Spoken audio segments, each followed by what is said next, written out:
Hi guys, my name's Eric. Welcome to my kitchen. Today I'm going to show you guys how I make one of my favorite dinners that I call Eric Rustica. To start off, you're going to need some shrimp. I got some peeled and deveined shrimp that is raw from H-E-B. You can get it at Albertsons, even the bagged frozen stuff will work. Other than shrimp, I got some bay scallops. They're just real tiny, just for a little bit of flavor. They don't take long to cook at all. Obviously, garlic salt, black pepper, basil. You need some fresh garlic, some mushrooms, some broccoli cuts. You can use fresh broccoli too. Again, the fresher your stuff, the better the food tastes, basically. I'm going to go with bow tie pasta on this one today. You'll need some butter, some olive oil, some heavy whipping cream, and you'll see the bottle of wine there. That's because we're going to do a reduction, and you're going to want a white, dry wine. Alright, we're going to start with a skillet. Regular skillet. We're going to go with high heat.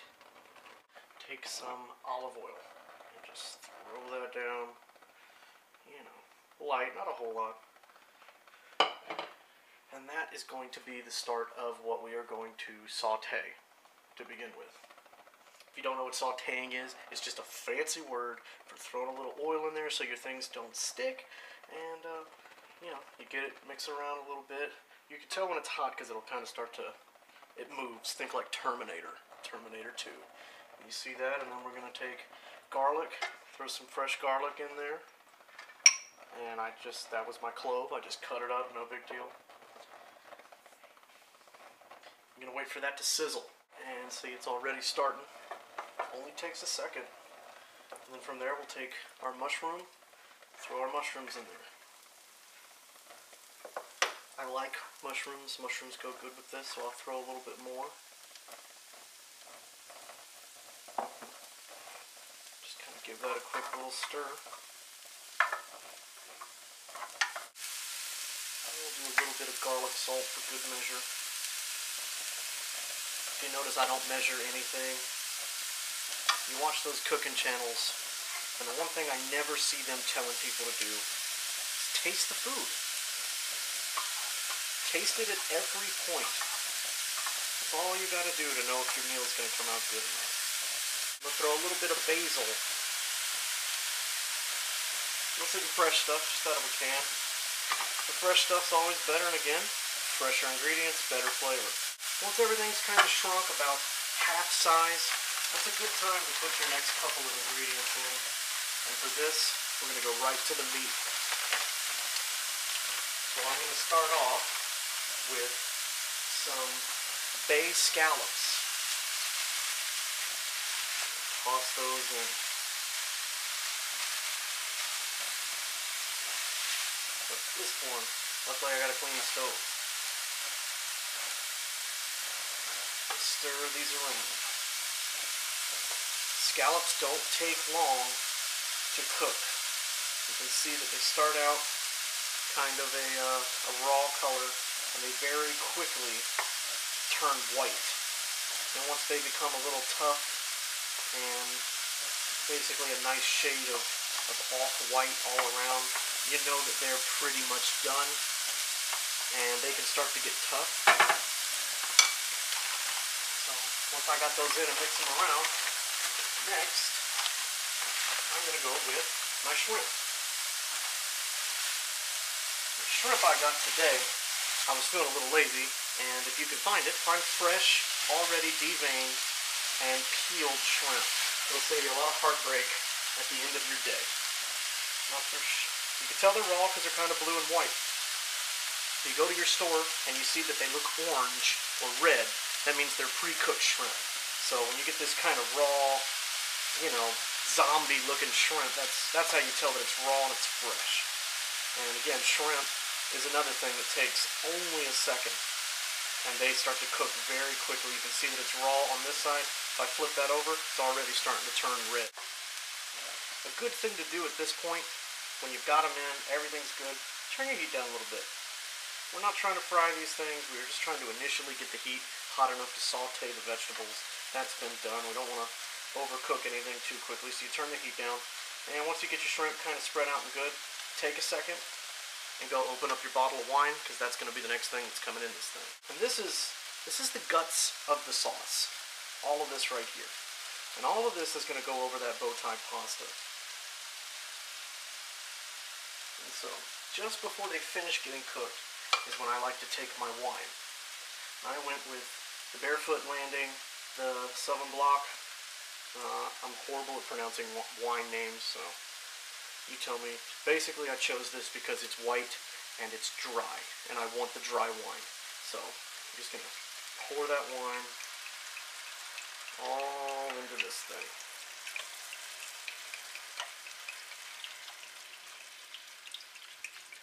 And I don't use quite the whole bottle, but as you can see, there's a little bit left. That's for you and me. Enjoy. What you want to do here is increase the heat. Bring it up. We want to boil it. Just think you want to boil this just like you boil water. Now, this is not going to get you drunk. What this is doing, and what I've just done, is all the flavors now that are in this, from the garlic, from the mushrooms, from the scallops, from the shrimp, all those juices, as this wine boils, it's going to reduce down. Just like if you leave a pot of water on the stove and it boils, eventually it's going to boil to where there's nothing in there. What we're doing is we're reducing the wine. It's going to cook all the alcohol out of this thing, and all of the flavors are going to concentrate. The more it reduces, the more flavors are going to be packed in what's left in this thing. And so at that point, that's it. Step away. At this point, you want to get your pasta started. So I'm going to turn high heat. High heat over here. And by over here, I mean this lovely little dish we have over here. Boiling water.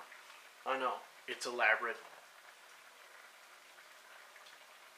A lot of people use regular salt. I use garlic salt. I like garlic. So I just throw some salt in there. There's no exact science. Some people say a pinch. I just kind of throw it in there. And there's a couple different schools of thought on salt in pasta water. Some people do it because pasta doesn't have a whole lot of flavor itself, and so you can salt the water, and they think that that will give it extra flavor. The other school of thought is that the salt itself actually lets the water get to a higher temperature before it starts to boil, and you'll end up with a little bit more tender pasta. I choose to say, let's just think both, because it's salt and water, come on. And my pasta is going to taste good if I throw some salt in it, and that's all you really need to know. I like to waft it. Put your hand over that steam. It smells really strong like alcohol, and so you know it's nowhere near done. That's the problem. A lot of people panic and they don't want to burn their food, and they don't let it reduce down enough. But trust me, it's fine. Give it a stir once in a while, and that'll keep things from sticking. But honestly, that olive oil that you put in there in the beginning, that's what's going to keep this stuff from sticking. Let it reduce. I guess a good rule of thumb is look for it to be about half as full as it was when you first poured the wine in, and at that point you're looking pretty good. Now I'm going to let this go a little bit lower than half because I'm going to add that heavy whipping cream. And a little bit more basil. Can never go wrong with basil in my book. I just love basil. Great flavor. Just stir it around. And you can see that that wine now is definitely reduced. So I got this Green Giant broccoli cuts, and it came out of the freezer, so this is still pretty frozen. You can see the ice on it.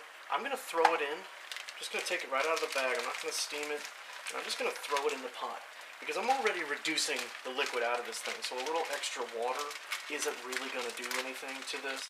And you can see there's not much wine left in this thing, so you waft it. I'm smelling the sauce now. I'm not smelling the wine, and that's telling me that this is probably pretty good. I'm about to show you the most important tool in the kitchen, and it's a little known tool. It's relatively hard to find at the store, but if you keep an eye out and you're good and you're smart about it, you might be able to find yourself one of these. I know. What is that, you ask? That's how you figure out if your food's gonna be good or not. So stick it in there. It's not gonna hurt you. Oh, I got a little mushroom, got a little sauce. That tastes great. That's the point. If it tasted bad right here, add things that make it taste good. Because at this point, you don't want to do this. That means your heat's too high, ladies and gentlemen. And that's what happens when you talk too much when you cook. And all I did is I blew on it to get the foam off, and I reduced the heat. Anyway, back over here to this. Now that this is boiling a little bit more, I want to take heavy whipping cream. This isn't 2% milk. This isn't whole milk. This isn't anything. Make sure it says heavy whipping cream on it, guys. I've done this with all sorts of different things because I didn't know about heavy whipping cream. Again, that shows what happens when you don't know anything about cooking. This is it. Get it. It's good. Now I take it and I pour it right in there. Put it right over top. Stop. You don't want to put too much, so put enough in there that you think will cover everything and start to stir it up. Start stirring this a little bit just to make sure, you know, that's kind of thin. You see? It's not nearly thick enough, but I would rather put too little in and have some on backup than put too much in initially, because it's just going to kill all the flavors. So I'll put a little bit more in here. And that's basically what I put in the first time, so I just doubled basically what I just put in. See how it's thin? It's a little thin, you know? What I like to do when it's thin, it's time for some all-purpose flour. This gets tricky, guys. Put too much, you're going to have this dry, you know, floury thing. But you put just that right amount in, and you stir it up and make sure that's not lumpy. And it actually does a really good job of thickening up your sauce and making it just the way you'd like it. One last stir to check the pasta. I'm going to take this pasta out, I'm going to strain it, and I'll show you how to put it all together. That pasta, which in today's case is bow tie, I'm just going to pour that right into this mix. And so cover it with pasta. And all we're going to do from there is we are going to get this stuff mixed thoroughly. And because that sauce has been sitting there thickening, it will spread so much easier to all this pasta. And we just stir it around. Think like a tuna noodle casserole on this part. Just stir it all up, get it nice and coated. We're going to take it from this pot and we're actually going to put it onto a serving dish so that we can just set it out on the table and everybody can grab their fill. And all I'm going to do with this basically is just take it right out of this pot and put it into a serving dish. And here's the finished product. And here we go, guys. Here is the finished product. This is what I call Eric Rustica, and it is bow tie pasta with shrimp and bay scallops in a white wine cream sauce. Enjoy, guys. I hope this helped.